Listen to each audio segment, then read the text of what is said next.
पढ़ाई तो वैसे सब करते हैं, बट पढ़ाई के अलावा भी काफ़ी सारी मिस्टेक्स होती है। This FMG exam is a marathon. It is not a sprint race. First attempt में एटलीस्ट मैंने पास होने तक की तो मेहनत की थी। तुमने गलती कर दी भाई, क्या हंस दिया तुमने उनके ऊपर, नेवर। बल्कि उनको मोटिवेट करो, think very tough face, very tough face. हमने सब कुछ दे दिया है अपना, सब कुछ दे दिया है, और उसके बाद भी जब रिजल्ट अपने फेवर में ना होना तो वो थोड़ा दुखता है। एग्जाम ने सिर्फ मुझे डॉक्टर नहीं बनाया, it has made me tough to handle this situations. आपको मतलब एक सब्जेक्ट वापस नहीं पढ़ना, आपको 19 के 19 सब्जेक्ट वापस पढ़ने होते हैं। कि वन डे बिफोर मैंने ट्रेवल किया, मैं थक चुका था। क्लासेस लगानी चाहिए बच्चों को। तो सेकेंड अटेम्प्ट में मैं घर पे था, but still I use to avoid. Second time पढ़ना is the most boring thing, but that is what is discipline. Status लग जाता है कि आप फेलियर हो।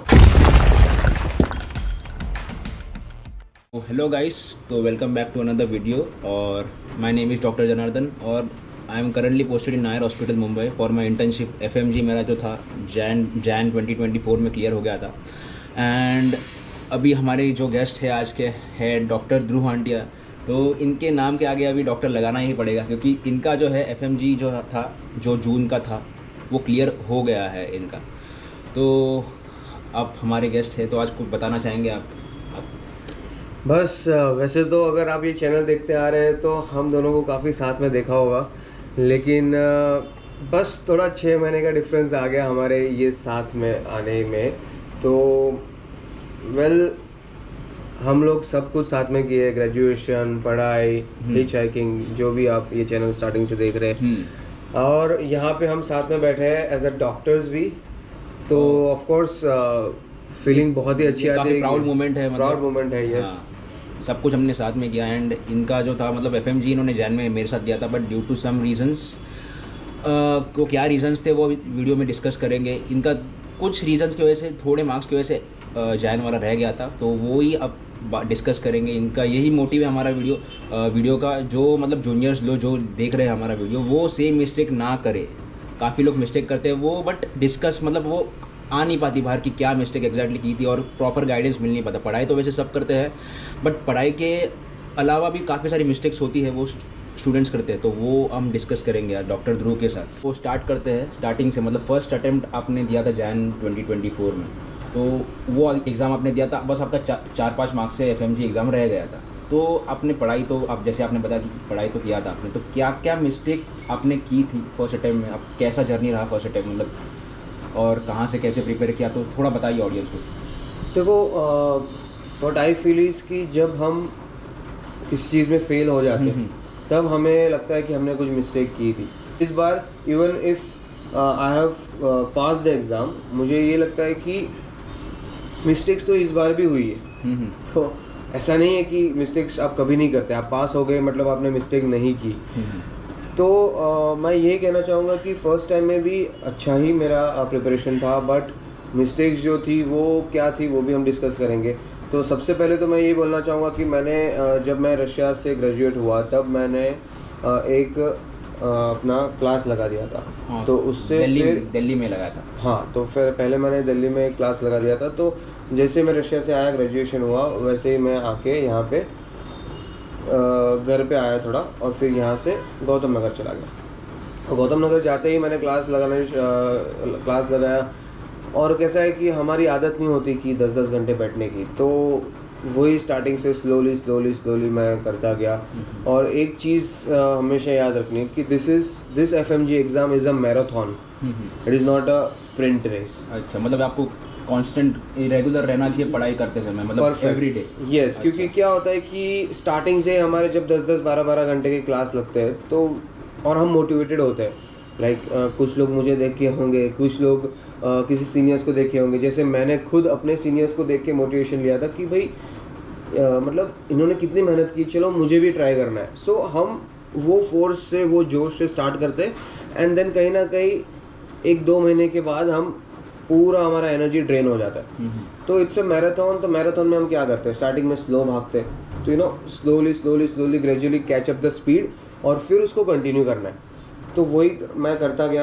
रोज़ के जो क्लासेस में पढ़ाते थे उसको रिवाइज करता गया, एंड देन क्लास ख़त्म होने के बाद जो हमारे टेस्ट ले रहे थे, तो टेस्ट में परफॉर्मेंस देता गया 1 by 1। ज़्यादा दूर की नहीं सोचनी है, 1 by 1 हमें each day at a time, yes, सुबह से पूरे शाम का जो स्केड्यूल होता है वो हमें कंप्लीट करना है, and then at the end exam hall में जाना है। जैसे आपने बोला मिस्टेक्स क्या हुई थी, देखो क्या है कि सडनली आपका 146 145 स्कोर आया था फर्स्ट अटेम्प्ट में, उसमें से सडनली आपको 180 जो इन्होंने स्कोर किया है जून 2024 में, तो सडनली 40 मार्क का डिफरेंस कैसे क्रिएट किया आपने?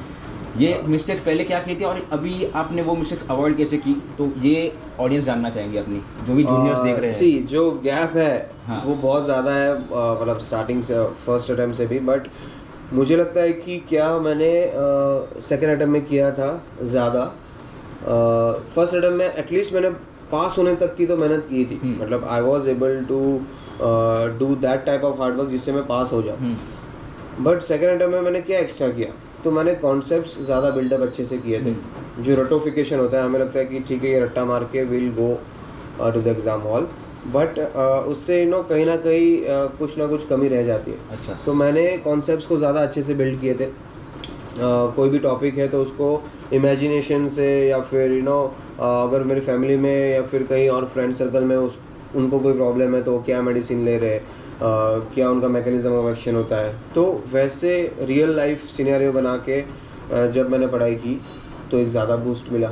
सेकेंड थिंग, जब मैंने ग्रुप स्टडीज़ की, अक्सर हम बात करते हैं कि ग्रुप स्टडीज़ में पढ़ाई के अलावा सब कुछ होता है बस, but that is the main thing कि हम वैसा ग्रुप चूज़ करें कि जिसमें हम अच्छे से सब लोग मिलके पढ़ाई कर सकें। और गोल एक ही है ना, सबका गोल एक होना चाहिए, और सब एक दूसरे के लिए पढ़ रहे हो, ऐसा नहीं कि इंडिविजुअली सेल्फिश होके सब पढ़ रहे हो। तो आई वुड से कि टाइम लेकर के ऐसा ग्रुप बना लो जिससे कि हम साथ में पढ़ सके, साथ में डिस्कस कर सके। तो ये भी मेरा एक अच्छा सा मतलब जो डिस्कशन करते हैं उसी से याद रहता है, वो चीज़ अपन कभी होता भूलते नहीं है। यस, और अपनों के साथ, हाँ। मतलब क्योंकि अपनों के साथ मैं क्यों बोल रहा हूँ, क्योंकि उनके सामने आप गलती करने से भी झिझकाएंगे नहीं, हो भी गई तो फिर आप वो एग्जाम में वापस गलती नहीं दोहराते। यस, एक बार उनके सामने हो गया तो वो आपको चिढ़ाएंगे नहीं। यहाँ पे एक मेन चीज़ बोलना चाहूँगा कि जब भी आपका कोई फ्रेंड कोई मिस्टेक करता है, एटलीस्ट ये 6 महीने में ना नेवर नेवर एवर उनको ऐसा बोलो कि भाई तुमने गलती कर दी भाई, क्या हंस दिया तुमने उनके ऊपर, नेवर। बल्कि उनको मोटिवेट करो कि नो प्रॉब्लम, अभी तुम नहीं करेगा मिस्टेक। मुझे अभी भी याद है जेडी भाई को जब मैं फ़ोन करता था, मैंने कोई भी मिस्टेक मेरे से हो जाती थी, जेडी भाई वाज लाइक कि ठीक है ना भाई, अभी नहीं करेगा इसके बाद। अभी नहीं करेगा। अपना कोई भी ऐसे 1-2-4 दोस्त ढूंढो जो एफएमजी के लिए प्रिपेयर कर रहे हो, और उनसे बात करते रहो और उनको कॉन्स्टेंटली क्वेश्चंस पूछते रहो कि जो आपको आता है और जो उनको आता है वो आपको पूछेंगे, और उसका आंसर देते रहो कि क्वेश्चंस का, तो उसी से आप मतलब सीखते हो काफ़ी कुछ। और मतलब ये क्वेश्चन सेम एग्जाम में आएंगे तो फिर आप मिस्टेक को अवॉइड कर सकते हो। ये तो यही बोलना चाहेंगे हमेशा। तो अभी क्या है कि फर्स्ट अटेम्प्ट में इनको जो 145 आए थे, 146 आए थे, तो उसके बाद आपके साथ काफ़ी सारे दोस्त रहे होंगे आपके, जिनको 150 के प्लस आए होंगे, जो पास हो गए, जो आपके जो क्लास में पढ़ के साथ में यूनिवर्सिटी में वो पास हो गए होंगे। तो उनके साथ आपका रिजल्ट के बाद कैसा था फर्स्ट अटेम्प्ट के बाद, क्योंकि आपका तो हुआ नहीं था, एंड आपने 6 मंथ्स का पीरियड एफएमजी सेकंड अटेम्प्ट तक कैसे निकाला? मतलब आपका रिलेटिव्स का घर पे कैसा रिएक्शन था? मतलब ये पीरियड काफ़ी टफ होता है, मैंने इनको देखा है ये पीरियड वेरी टफ। मतलब मैंने खुद एक्सपीरियंस किया है, तो मैं अभी भी जानता हूँ कि जो मेरे फ्रेंड्स हैं जो सेकेंड अटेम्प्ट में भी पास नहीं हुए, तो मैं सबसे पहले पास होने के बाद ऑफकोर्स खुशी हो रही थी, बट सबसे पहले उनको रीच आउट किया, ट्राई किया कि कहीं ना कहीं उनसे बात करके समझ सकूं। ऑफकोर्स मैं वो नहीं समझ पाऊंगा कि सेकेंड अटेम्प्ट फेल होने के बाद भी कैसा फील होता है, क्योंकि मुझे तो बस इतना फीलिंग मालूम है कि फर्स्ट अटेम्प्ट फेल होने के बाद क्या फील होता है।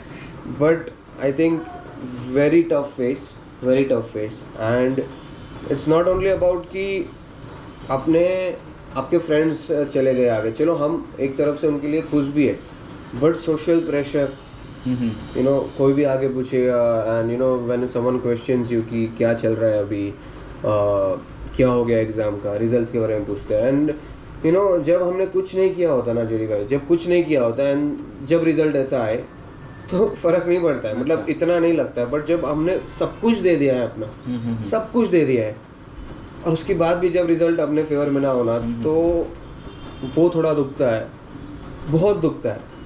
और उसके बावजूद भी जब सामने से कोई जो हमारे साथ कभी बात नहीं करता था, एंड सडनली वो आ जाता है, सबके लाइफ में ऐसे होते हैं कि भाई आके दे विल आस्क यू क्या हुआ, समझ गया मैं। क्या हुआ अभी।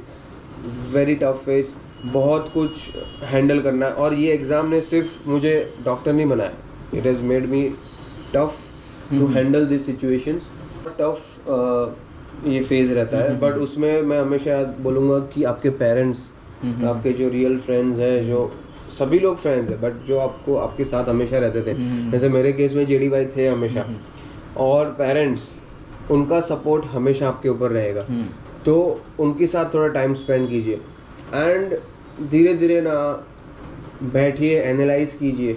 So what I did was I analysed for the first 10 days कि भाई मैंने कहाँ गलती कर दी, क्या मिस्टेक हुआ, और वो मिस्टेक फिर से नहीं होनी चाहिए। अच्छा, तो वो एनालाइज किया एंड पेरेंट्स का सपोर्ट, फ्रेंड्स का सपोर्ट, आजू बाजू से सब लोग ने बताया कि भाई you really did so much of hard work और you know this time you are definitely going to crack it. तो इतना सब सपोर्ट मिलने के बाद आई थिंक मैं वो फेज से निकल पाया, वरना शायद और टाइम मुझे लग जाता था वो फेज से निकलने में।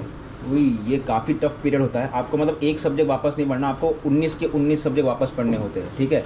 तो आपको कैसा लगा कि आपको तो मतलब पूरे के पूरे 19 सब्जेक्ट पढ़ने थे और 6 महीने ही थे वापस? That is the most boring thing, most boring thing. ये देखो, इनका पढ़ाई तो हो चुका था, उन्होंने पहले 19 सब्जेक्ट पढ़ लिए थे, but due to some reason, मतलब लास्ट एग्जाम के लास्ट डे पे इन्होंने कुछ मुझे बताया था वीडियो से पहले कि एग्जाम के लास्ट डे पे आप थोड़ा शेयर कर दीजिए वो भी। हाँ, वो मैंने क्या किया था कि फर्स्ट अटेम्प्ट के पहले, तो फर्स्ट अटेम्प्ट के पहले क्या हुआ था कि मैंने मेरा सेंटर मेरठ था, मैं दिल्ली था, and Meerut is almost 2-3 hours from Delhi. तो मैं सोच रहा था कि बिफोर द एग्ज़ाम में ट्रैवल नहीं करना चाहूँगा, क्योंकि मेरी नींद पूरी कंप्लीट नहीं होगी।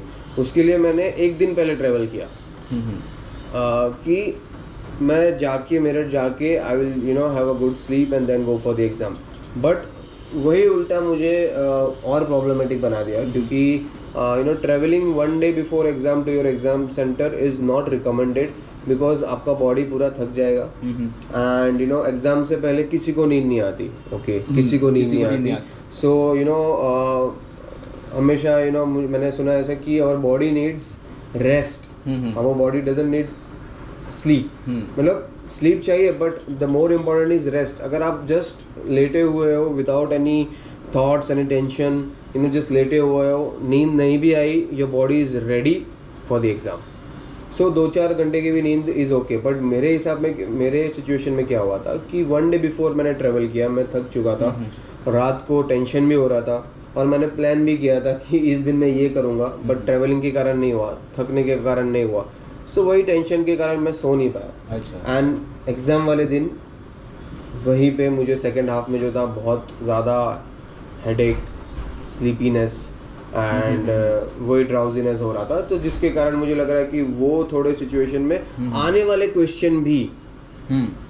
क्वेश्चन भी एकदम इजी क्वेश्चंस भी मैं रॉन्ग करके आया। अच्छा, तो ये आप बात समझ लेना कि एग्ज़ाम जो भी आपका अगर दूर सेंटर होगा तो 2 से 3 दिन पहले जाके उधर सेंटर पे जाना, मतलब आसपास रूम अपना बुक कर देना, क्योंकि जिसे इन्होंने बताया कि ये एग्ज़ाम के एक दिन पहले ही गए थे और ये इनकी बॉडी पूरी ड्रेन्ड आउट हो चुकी थी और एग्ज़ाम के लिए रेडी ही नहीं थी। तो एग्ज़ाम बेसिकली एफएमजी का सुबह से लेकर शाम तक होता है और एग्ज़ाम के रात को नींद ही नहीं आती। भाई मैं एक्सपीरियंस किया हुई है, मेरा सेमिस्टर मुंबई में ही था, मैं रात को 12-1 बजे से सोने का ट्राई कर रहा था, पर मैं नींद ही नहीं आ रही थी। मैं सुबह 5 बजे उठ के सेंटर चला गया था अपने।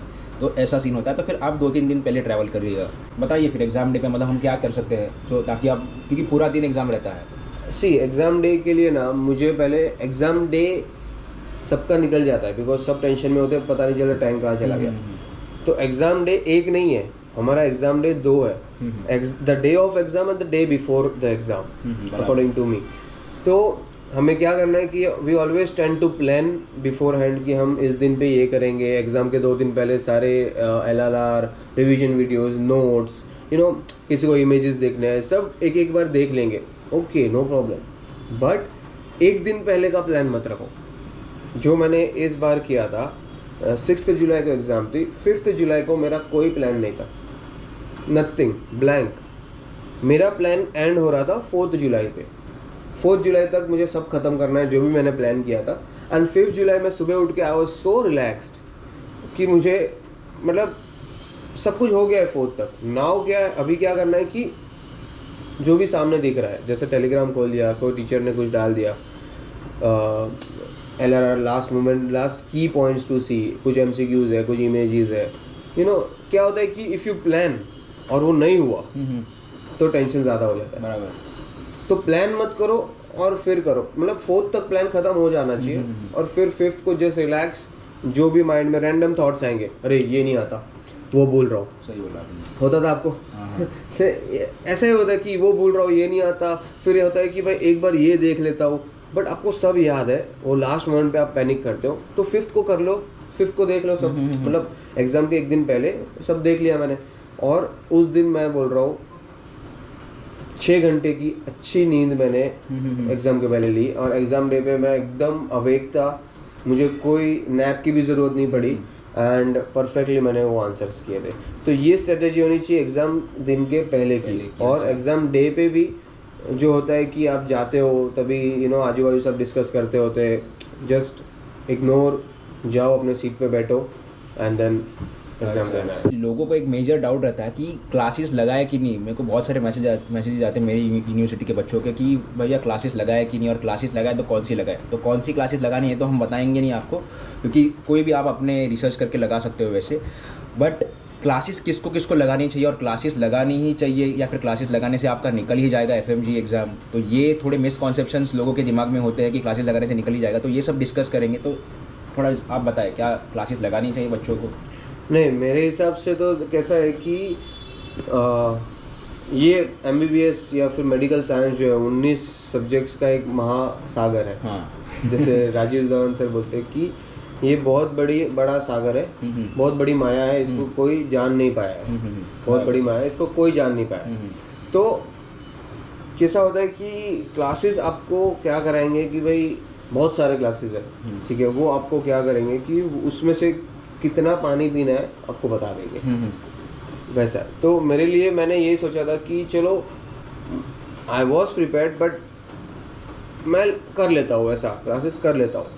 बट ऐसा भी नहीं है कि क्लासेस करने से ही पास होंगे, बिकॉज मेरा एग्जाम्पल ले लो, मैंने भी तो क्लास किए थे, बट क्लासेस में कैसा होता है, क्लास या फिर कोई भी ऐप ले लो आप, कोई भी इंस्टीट्यूशन से जुड़ लो, उसमें सेम चीज़ वो पढ़ाएंगे, सेम चीज़ जो बंदे ने 100 स्कोर किया है, जो बंदे ने 150 स्कोर किया है और जो बंदे ने 250 स्कोर किया है, सबको पढ़ाया तो सेम है, लेकिन मार्क्स क्यों अलग है? बिकॉज सवाल क्लासेस का है ही नहीं, सवाल अपना है, हमने उसमें से कितना ग्रैस्प किया। अच्छा, जैसे कई स्टूडेंट्स, जैसे आपने जेडी भाई ने मैरो से पढ़ा था पूरा, तो पूरा घर से ही पढ़ा था, नो क्लासेस। तो बहुत लोग हैं जिन्होंने घर से भी सेल्फ स्टडी की थी, उन्होंने कितना ग्रैस्प किया वहाँ से, दैट इज़ मोर इम्पोर्टेंट। वो तो है। तो मोर देन क्लासेस, आप कितने रेडी हो चीज़ें ग्रैस्प करने के लिए, वो आपको बैठ के सोचना पड़ेगा। और फिर आपको लग रहा है कि नहीं, मैं खुद से नहीं कर सकता, I need someone to motivation चाहिए, या पुश करने के लिए कोई हमेशा चाहिए, तो you should sit down, think, analyse and then go for some class, some app. If you feel कि नहीं, मैं आई एम सेल्फ मोटिवेटेड, या फिर मुझे इतना तो आता ही है, like I have some knowledge, sit at home, build that environment and then do it. So I think more than someone else teaching us, हमें क्या क्वेश्चन पूछना है अपने आप से कि are you ready to grasp the thing, the 100% thing? Because मैं भी अभी सपोज 1 घंटे की वीडियो देख रहा हूँ, 20 मिनट में जोन आउट हो जाऊंगा, बराबर, मेरा ध्यान किधर और जाएगा।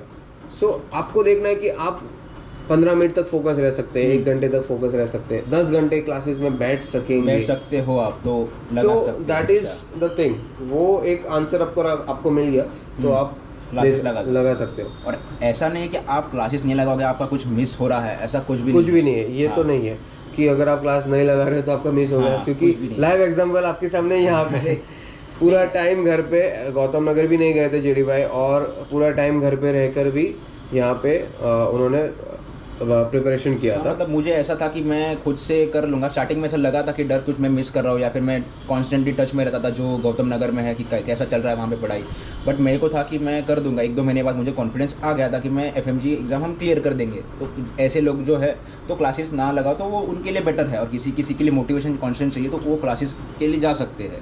तो क्लासेस के लिए आपको, जैसे हमने बताया कि 8 से 10 घंटा आपको क्लासेस करना है, उसके बाद आपको सेल्फ स्टडी भी करना पड़ता है। ऑफ कोर्स वो जो पढ़ा है आपको वो रिवाइज करना है। हाँ।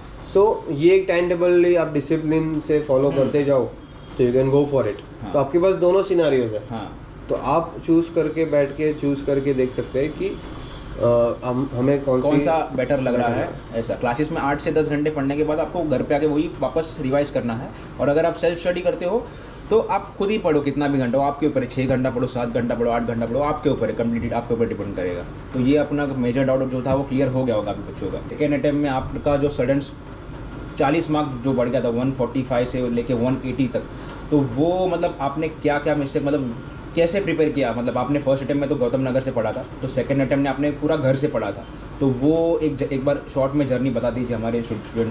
सी क्या होता है कि गौतम नगर का माहौल पूरा अलग है। हाँ। वहाँ पे सभी लोग आपको FMGs नीट PG वाले मिल जाएंगे, मेडिकल से रिलेटेड, और एक माहौल अलग होता है। घर का माहौल अलग होता है बिकॉज यहाँ पे आप अकेले हैं, यहाँ पे डिस्ट्रैक्शंस भी ज़्यादा होते हैं बिकॉज कोई गेस्ट आ गया, किसी का बर्थडे पार्टी हो गया, किसी ने बुला लिया, you know, if you are here you have to attend it, you tend to attend it.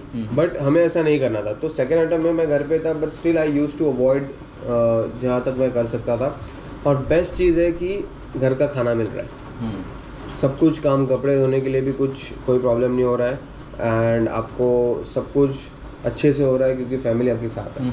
तो ये मेरा एक स्ट्रॉन्ग पॉइंट था सेकेंड अटेम्प्ट के लिए। और यहीं पे ये मेरा स्टडी टेबल है, यहीं पे हम इंटरव्यू रिकॉर्ड कर रहे हैं, तो यहीं पे मैं बैठ के अच्छे से पढ़ता था। अच्छा। एंड यहाँ पे मैं कैसे पढ़ता था कि मुझे सब एक बार तो मैं पढ़ ही चुका था। तो जैसे मैंने बताया कि भाई सेकेंड टाइम पढ़ना is the most boring thing, but that is what is discipline. तो मुझे बहुत लोग बोलते थे कि डिसिप्लिन क्या है, मतलब डिसिप्लिन बहुत बार बोलते थे, बट एक सिंपल सा एक डेफिनेशन है कि doing the same thing again and again even if you feel it is boring is discipline. मैंने सारे के सारे नोट्स सेम, जब मैंने फर्स्ट अटैम्प्ट किया था मैंने मिस्ट लगाया था, तो उसमें मैंने उसके जितने भी नोट्स थे सारे मैंने एक बार पढ़ लिए थे। अभी सेकेंड टाइम वही नोट्स पढ़ने को बहुत बोरिंग लगता था, बहुत ज़्यादा बोरिंग। मैंने अपने को बहुत ट्राई किया कि बैठूं, नहीं होता है बिकॉज ऐसा लगता है कि आ रहा है, मुझे आ रहा है सब, आता है, अरे पर आता है तो मार्क्स कहाँ रह गए, ये भी थॉट आता है। फिर बैठता था। तो फिर मैंने बहुत सारे ऐसे वीडियोस भी देखे कि भाई वही बोरिंग चीज़ फिर से करना है, तो बैठा मैं। एंड एक चीज़ जो मैंने किया था, जो मैं लोगों को बताना चाहूँगा कि stick to your notes. First attempt में आपने जो किया वही आपको सेकेंड में करना है, अगर आपको लगे सेकेंड अटेम्प्ट लगा तो।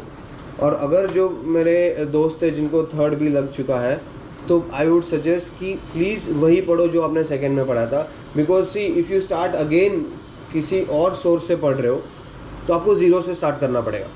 If you are studying from the same source जो आपने पिछली बार पढ़ा था, तो आपको शायद 50 से या 60% से 70% से स्टार्ट करना है, आपको थोड़ा पुश करना है। तो मैंने ये किया था कि भले मुझे आता था, मैंने सेम चीज़ पढ़ी थी, I stick to my notes, वही नोट्स को बार बार पढ़ता था, सोर्स चेंज नहीं किया। ये बहुत मतलब कितने आवर्स पढ़े थे आप दिन के? आवर्स सी स्टार्टिंग में, जैसे मैंने बताया था कि ये मैराथन है, तो स्टार्टिंग में भी मुझे लगता था कि अब तो मुझे 12-12 घंटे पढ़ने पड़ेंगे, बिकॉज यू नो एक स्टेटस लग जाता है कि आप फेलियर हो। अच्छा। बट नहीं हो रहा था मेरे से, तो मैंने सोचा कि क्यों अपने आप को ज़्यादा पुश करूँ, इतना भी कि मैं बाद में गिर जाऊँ नीचे। तो मैं स्टार्टिंग में 2 आवर्स से स्टार्ट किया था, मानोगे नहीं, 2 आवर्स अ डे, बस कुछ नहीं, उतना तो मतलब 12th के लिए पढ़ते थे, 12th से 10th के लिए। फिर 3 आवर्स 4 आवर्स ऐसे कैसे ग्रेजुअली 6 आवर्स हो गया, 8 आवर्स हो गया, फिर मेरे से पुश नहीं हो रहा था। फिर मैंने सोचा कि 8 hours efficiently is more than 12 hours non efficiently. अच्छा, ये अच्छी बात बताई इसने। तो यही मैंने सोचा कि भले मैं थोड़ा बैठ रहा हूँ, 6 आवर्स बैठ रहा हूँ, कोई बात नहीं, बट मैं अच्छे से पढ़ूंगा, quality is better than quantity जैसे था। तो ये अटेम्प्ट में मैंने ये किया था कि थोड़ा बैठ के मैंने उसमें ज़्यादा कवर कर रहा हूँ, ज़्यादा रिटेंशन मेरे पास हो रहा है। और वही मैं जो रात को बैठता था, रात को I would use to revise जो मैंने दिन में पढ़ा था। अगर मैं रिवीजन भी कर रहा हूँ, मैं सुबह जी मैं रिवीजन भी कर रहा हूँ, 2 घंटे का रिवीजन कर रहा हूँ, रात को वही 15 मिनट में फिर से रिवाइज। अच्छा, रिवीजन का भी रिवाइज करना है, because revision is the key. भाई वो सब क्यों बोलते हैं, क्योंकि ब्रेन में कुछ याद रहेगा ही नहीं आपको, मतलब, आपको बार बार पढ़ना, मतलब कम पढ़ो पर बार बार पढ़ो, ये ऐसा बोलना। कम पढ़ो पर बार बार पढ़ो और वही बार बार पढ़ो। हाँ। वही चीज़ बार बार पढ़ो। आप सोचोगे कि ये 10 चीज़ें मैं अलग अलग पढ़ूंगा अलग अलग जगह से तो फिर मेरा हो जाएगा, नहीं ऐसा नहीं है, ज़्यादा पढ़ोगे ऐसा नहीं होगा। तो कम पढ़ो पर बार बार पढ़ो, उसी चीज़ को पढ़ो, ऐसा है। ऐसा ये FMG का ये स्लोगन बना सकते हैं, कम पढ़ो पर बार बार पढ़ो, बार ऐसा बार है। पढ़ो। और आप मतलब MCQs कैसे कर देते हैं, डेली बेसिस पे 100-150 या फिर कैसा? MCQs तो छोड़ने ही नहीं है। हाँ। MCQs तो भाई लग जाओ, अभी वीडियो देख रहे हो, खत्म होने के बाद चालू कर दो। बिकॉज MCQs एक ऐसी चीज़ है कि अगर आपके पास कोई प्लान नहीं है, हमने कुछ पढ़ाई किया, हमने सोचा कि कल मैं फिजियो पढ़ूंगा, कल मैं पैथो पढ़ूंगा, चलो किसी दिन हमारा कुछ, सबका वीकडेज आते हैं जहाँ पे तुम्हारी कोई पढ़ाई नहीं होती, उस टाइम पे मैं ना बुक फेंक देता था, नहीं हो रही, लेकिन अगले दिन जब बैठूंगा तब पूरा पढ़ लूँगा। तो जिस दिन मैंने नई पढ़ाई की ना जेडी भाई, उस दिन मैं MCQs जरूर करता था। क्या चीज़ है, फ़ोन है, ले लो, बैठो। मेरे पास मैरो का सब्सक्रिप्शन था, बैठ के, आपके पास कोई भी हो सब्सक्रिप्शन या कोई भी ऑनलाइन कुछ भी नहीं है ना, फ्री में टेलीग्राम पे मिल जाएंगे आपको MCQs। बैठो, सॉल्व करते जाओ। गलत हो रहा है, कौन देख रहा है? यहाँ पे गलती जितना भी गलती हो रहा है, लेकिन आपको देख के वो समझेगा कि अच्छा यहाँ पे मैंने गलत किया था, एग्जाम में नहीं होगा। हाँ। तो क्या होगा कि आपके वर्स्ट डेज पे भी, वर्स्ट डे जहाँ पे आपका आउटपुट 10% है, या फिर आपने बुक डाल दी, भाई नहीं हो रहा मेरे से, किसी की शादी आ गई, किसी का बर्थडे हो गया, या फिर कुछ भी नहीं है, घर में कोई प्रॉब्लम हो गया, कोई प्रॉब्लम भी नहीं है, फिर भी इंसान का माइंड ऐसा है कि आपको है ना बोरिंग लगेगा। अच्छा। उस दिन पे भी ना आपने पढ़ाई नहीं की, बट आपने MCQ करी है, तो आपका आउटपुट थोड़ा तो 0% तो नहीं रहेगा, आपका थोड़ा और रहेगा। MCQs अवॉइड मत करो, MCQs करने से डरो मत, गलत होगा वो पता है, वो गलत को इम्प्रूव करते जाओ और आपका स्कोर देख ही सकते हो आप इम्प्रूव कैसे हो जाएगा। यस, और 50 तो सब बोलते हैं कि भाई 50 तो करने ही चाहिए। जैसे मेरे फर्स्ट अटेम्प्ट के बाद जेडी भाई ने मेरे को बोला था कि भाई 50 तो तू छोड़ना मत। हाँ। तो पहले मैं कैसा कि काउंटिंग नहीं होता है ऐसे, 50 बोला कि ऐसा नहीं कि भाई 51 में नहीं करूँगा, या फिर 49 हो गया तो मुझे 50 तक पुश करना ही है। ऐसा है कि भाई कस्टम मॉड्यूल बना दिया या फिर इतना टाइप कर दिया, तो 50 MCQ के साथ हमारे 50 टॉपिक्स हो रहे हैं। That is the most important thing. और PYQs के लिए भी जो है, PYTs इम्पोर्टेंट है। PYQ जो क्वेश्चन पूछे वो सेम टू सेम नहीं आएंगे, आ भी सकते हैं, लेकिन एक या दो नंबर हमको पास नहीं करेंगे। तो हमें क्या करना है कि वो टॉपिक पूरा का पूरा पढ़ लेना है, जो पिछले साल पूछा था या पिछले एग्जाम में पूछा था, वो सारे टॉपिक्स हमको पढ़ लेना है। तो यही MCQs और PYQ की कहानी है। तो ये बात तो हो गई MCQs की। अभी मुझे बताइए कि जो लोग GT मतलब ग्रैंड टेस्ट होते हैं वो कैसे देने चाहिए, बच्चों को अप्रोच कैसा करना चाहिए? मतलब बहुत लोग डरते हैं ग्रैंड टेस्ट देने से, और कितने सब्जेक्ट्स खत्म होने के बाद ग्रैंड टेस्ट दे सकते हैं बच्चे लोग, स्टूडेंट्स मतलब? ये मैंने कहीं पे एक नोटिफिकेशन पढ़ा था कि you are never prepared for a grand test, the best time is now. अच्छा। बिकॉज हमें लगता है कि हम थोड़ा पढ़ने के बाद अच्छे से प्रिपेयर होकर ग्रैंड टेस्ट देंगे, नहीं होगा। 100% प्रिपेयर्ड आप कभी नहीं होगे, चाहे आपको 2 साल मिल जाए, 3 साल मिल जाए, 5 साल मिल जाए, आप 100% प्रिपेयर कभी नहीं हो पाओगे। The best time to give GT is now. तो GTs का ना क्या है कि 50-50% है, 50% for knowledge, 50% for your strength to give the GT। Time management वो सारा उसमें आता है कि आप 5 घंटे कैसे बैठ सकते हो, आप क्या सिली मिस्टेक कर रहे हो, आपका एनवायरनमेंट क्या है। जैसे आप AC में ज़्यादा बैठते हो, एग्जाम हॉल में AC नहीं होती, तो आपको उस हिसाब से वो कंडीशन को अडेप्ट होना है। शूज़ पहने हुए रहेंगे, आपने जीन्स या फिर जो भी अपना पूरा कपड़ा पहना होगा, आप बीच बीच में मंचिंग नहीं कर सकते कि 50 क्वेश्चन हो गए चलो कुछ खा ले कुछ पी ले। तो GTs आर फॉर ऑफकोर्स आपका मार्क्स कैलकुलेट करने के लिए, आपको सीखने के लिए कि आप कितना प्रिपेयर्ड हो, वो तो है ही, वो तो आपको सब बताएंगे। बट मेरे लिए GT क्या था कि मैं वो 2.5 घंटे का एक सेशन बैठ पा रहा हूँ without going to the washroom, without drinking water, without munching anything. ये मैं क्या कर पा रहा हूँ। सेकेंड थिंग कि मैं टाइम मैनेज कैसे कर पा रहा हूँ, कि वो मेरे 2.5 घंटे में, अभी तो 50-50 क्वेश्चंस के जो ब्लॉक्स है, तो 50 मिनट में वो 50 क्वेश्चन मेरे हो पा रहे। अगर हो पा रहे तो कितना टाइम बच रहा है, कितना टाइम मुझे, कितने क्वेश्चन मुझे फटाफट भगाने पड़ रहे। तो ये मेरा GT का एक अच्छा सा प्लान था। और कमिंग टू द मार्क्स और एजुकेशन, मतलब पढ़ाई के रिलेटेड जो GT हम देते कि भाई वो जो 50% होता है कि मैटर करता है, दैट इज़ कि भाई हम मार्क्स पे जाते हैं कि भाई इतना मार्क्स आ गया, इतना मार्क्स हो गया, क्या करूँ, ये सबको होता है, मुझे भी हुआ था। तो क्या होता है कि मार्क्स देखने नहीं है, हमें देखना है कि जो मिस्टेक्स हमने की वो हमें कैसे इम्प्रूव करनी है। सो मैं हमेशा बोलता हूँ जेडी भाई, ये एक और स्लोगन होगा कि your GT starts after it ends. ये मतलब जीटी, इसका मतलब ये है कि जैसे आप जीटी देते हो तो उसके बाद जीटी को रिव्यू करना है, वो सबसे बड़ी बात होती है। अगर आपने जीटी को रिव्यू नहीं किया तो फिर आपका जीटी पूरा वेस्ट है, क्योंकि आपने को पता ही नहीं क्या सही हुआ है और क्यों सही हुआ और क्या गलत हुआ है, क्यों गलत आपके वो 5 घंटे वेस्ट है। समझ लो, मैं तो यही बोलूंगा। मैं तो जब मुझे रिव्यू करने को है ना ऐसा आलस आती थी ना, तो मैं सोचता था भाई मेरे 5 घंटे वेस्ट हो गए। क्यों? क्योंकि मैंने बस बैठ के कंप्यूटर स्क्रीन में वही मार्क करते गया, लेकिन मैंने क्या सोच के मार्क किया था, गलत हुआ तो मैंने क्या सोच के गलत मार्क किया था, कौन से 2 ऑप्शन में मैं कंफ्यूज था, वो पूरा का पूरा टॉपिक नोट्स खोलनी है, पूरा टॉपिक एक बार स्कैन करना है और ख़त्म करना है। तो मेरा जीटी डे यही होता था कि मैं 4-5 बजे तक जीटी देता था, 1 और 2 आवर्स का ब्रेक लेता था, उसके बाद आराम से बैठ के 12-1 बजे तक सिर्फ रिव्यू। अच्छा। सिर्फ रिव्यू जीटी का खत्म, और कुछ नहीं करना है। उसको रिव्यू करना है, पूरे 300 टॉपिक चार्ट लेने हैं, खत्म। और 300 टॉपिक इस 300 आपका 300 एमसीक्यूज लाइक 300 टॉपिक्स अलग अलग पूरा। तो 300 टॉपिक्स जीटी देने से आपके एमसीक्यूज भी हो रहे हैं एंड आपके 300 टॉपिक्स भी कवर हो रहे हैं साइमल्टेनियसली।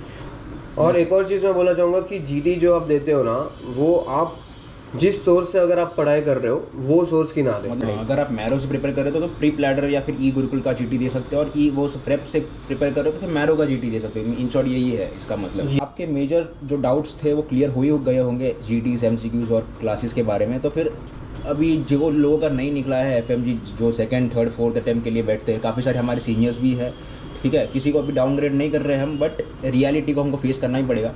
तो उनके लिए मतलब आप क्या एक मैसेज देना चाहोगे कि क्या गलती अवॉइड कर सके वो, ताकि उनका निकल जाए और ज़्यादा से ज़्यादा ये एफएमजी का जो पासिंग रेशियो है वो 20%, 25% से लेके हम 50% तक लेके जाए।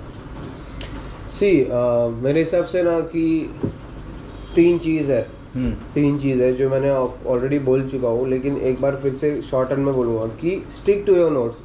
बहुत बार हमने देखा है कि लोग ये मिल जाए, सब कुछ हमें चाहिए। और माइंड थिंग्स की जो हमने पढ़ा है वो इनफ नहीं है, ये हमारा माइंड का काम है। तो हमें ये सोचना है कि हमने जो पढ़ा है that is enough, sufficient enough to pass. कहीं पे कोई सोर्स में भाई ये चैप्टर ज़्यादा चला दिया होगा, हमारे में ये नहीं पढ़ाया है, हमको कुछ पढ़ा है किसी को नहीं पढ़ाया है। इट्स लाइक कि बहुत बड़ा है, जैसे मैंने बोला महासागर है। तो जो लोग अभी भी मतलब ये चक्कर में पड़े हैं, 1st, 2nd, 3rd अटेम्प्ट जिसका भी चल रहा है, आई वुड सजेस्ट कि भाई stick to one source, please stick to one source, stick to one notes, same thing, उसी को बार बार करो। I think that is sufficient enough to pass, because we need 150, we don't need 300। This is the main thing. जब ये समझ जाओगे कि हमें सब कुछ जानना ज़रूरी नहीं है टू क्रैक दिस एग्जाम, जितना हमने पढ़ा है दैट इज सफिशिएंट इनफ। किसी के लिए जेडी भाई पैथो इजी रहेगा, किसी के लिए टफ रहेगा, किसी के लिए फार्मा इजी रहेगा, किसी के लिए फार्मा टफ रहेगा। जो तुमको नहीं आता है छोड़ दो, जो तुमको आता है उसी को बार बार उसको पकड़ के हक कर लो, मतलब वो तो गलत होना ही नहीं चाहिए। तो बस ये समझ गया ना जो, आई थिंक रिजल्ट भी ज़्यादा अच्छे से अच्छे आने लगेंगे। और जैसे मैंने जीटी बोला, more than giving जीटीज, GT reviews important. Give the जीटीज from different source, जहाँ से आप पढ़ रहे हो। क्यू बैंक पढ़ लो, वहाँ से एमसीक्यूज इंपॉर्टेंट है ही आपका। एमसीक्यूज इंपॉर्टेंट है, जैसे आप भी बोलते थे कि भाई करना है, क्योंकि एक पैराग्राफ पढ़ लिया ना, मैं आपको पूरा पैराग्राफ बता दूंगा भाई क्या क्या लिखा था, लेकिन उस पर आपने कोई एमसीक्यू पूछ लिया तो शायद मैं ना भी दे पाऊँ, क्योंकि वो मैंने इम्प्लीमेंट नहीं किया। तो एमसीक्यूज हो गया। तो ये सारी पॉइंट्स है जो शायद अगर सब एक साथ फॉलो करें, आई थिंक रिजल्ट्स भी अच्छे आने लगेंगे। और ये जो भी अभी तक नहीं दे पा रहे थे, जिनका फर्स्ट अटेम्प्ट है वो भी फर्स्ट अटेम्प्ट में क्लियर कर जाएंगे। तो आई होप कि आपका सारा डाउट्स तो जो था मतलब ध्रुव भाई ने सब क्लियर किया, डॉक्टर ध्रुव ने क्लियर कर दिया होगा अभी। और अभी अगर आपको जो भी डाउट्स हो आप मुझे पर्सनली लिख सकते हो, या फिर आपको ध्रुव भाई का भी अगर कॉन्टैक्ट नंबर चाहिए रहेगा तो हम वो भी शेयर कर देंगे आपके साथ। और हम क्या कर रहे हैं कि अभी वो भी 1st year to 6th year में भी कोई भी कर सकता है मैसेज। और आपके जो भी मतलब हम व्हाट्सएप पे ग्रुप बना रहे हैं, इसका हम कोई भी मतलब इसका चार्ज कुछ भी नहीं है आपको। मतलब हम FMG के टाइम पे या फिर कौन से सोर्स से प्रिपेयर करना, जो भी डाउट होगा आप हमको वो ग्रुप में डाल दोगे। हम बस ग्रुप बना देंगे स्टूडेंट्स लोगों का जो फॉरेन में पढ़ रहे हैं, कोई भी कंट्री मैटर नहीं करेगा, कोई भी अब्रॉड में जा रहा है तो ठीक है। तो हम बस ये कर रहे हैं कि ज़्यादा से ज़्यादा लोग FMG एग्ज़ाम पास हो जाए और कोई फंस ना जाए इस चक्कर में कि first attempt, second attempt, third attempt. तो उस चक्कर में तो फिर आप हमसे रीच आउट कर सकते हो मेरे से, कोई भी डाउट्स हो। हाँ, कोई भी सीरियसली मैं अब हम लोग ऐसे फेज से गुजर चुके हैं, तो कोई भी डाउट्स हो एकेडमिक हो, नॉन एकेडमिक हो, जिसमें किसी को टेंशन हो रहा है मैं क्या करूँ, किस फेज से इस फेज में क्या करूँ, इस फेज में क्या करूँ, तो आई थिंक वो कोई भी डाउट्स हो ना तो you can definitely reach out. और अब जेडी भाई ग्रुप का लिंक डाल देना तो सब लोग उसमें आ जाएंगे, तो विल क्रैक इट टुगेदर, वही विल क्रैक इट टुगेदर। तो ठीक है, thank you so much, bye.